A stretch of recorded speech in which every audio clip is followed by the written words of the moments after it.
Salut à tous! On se retrouve aujourd'hui pour voir ensemble comment résoudre les problèmes de type atomizer short, no atomizer found ou check atomizer sur votre cigarette électronique.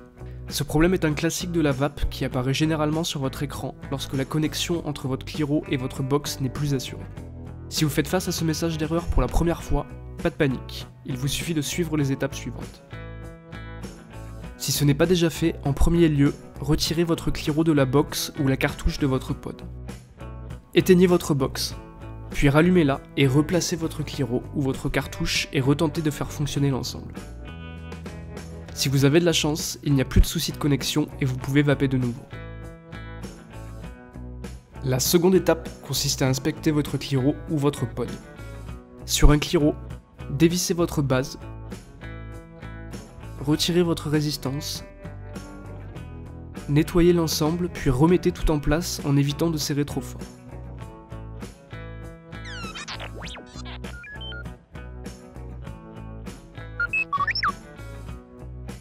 Profitez-en aussi pour vérifier que le pin de connexion de votre Cliro ou de votre résistance est bien en place et que votre base n'est pas tordue. Le pin de connexion ne doit pas être de travers ou endommagé. Sur les pods, veillez à nettoyer la connexion aimantée de la cartouche ainsi que celle de la batterie. Si votre matériel dispose d'un pin ajustable, il est aussi possible que celui-ci se soit dévissé. Vérifiez la connexion et n'hésitez pas à ajuster l'ensemble à l'aide d'un tournevis si besoin. Vous pouvez maintenant retenter une nouvelle fois de faire fonctionner l'ensemble. Si le message d'erreur apparaît toujours et que vous êtes sur un kit classique avec un pas de vis, il vous reste une dernière chance.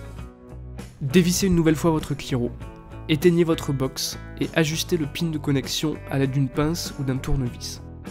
Ce pin peut parfois rester bloqué. S'il vous semble trop rigide, n'hésitez pas à le pousser légèrement vers le haut pour que celui-ci se remette à sa place initiale. En poussant dessus délicatement, celui-ci doit être légèrement flexible. Il ne vous reste plus qu'à tester une dernière fois votre kit, et si le message d'erreur est toujours présent, le problème devrait provenir d'une résistance défaillante ou fatiguée. Changer celle-ci devrait vous aider à résoudre le problème. Si vous êtes sur Reconstructible, vérifiez que vos vis de connexion sont bien serrées, que votre coil n'est pas abîmé et que celui-ci ne rentre pas en contact avec le deck ou la cloche. Si c'est le cas, ajustez l'ensemble ou refaites un montage adapté. Et voilà, vous devriez maintenant être en mesure de résoudre vous-même vos problèmes de connexion. Si vous avez des questions ou d'autres astuces à partager, n'hésitez pas à échanger en commentaire. Merci d'avoir visionné cette vidéo et à bientôt chez cigarettelec.fr.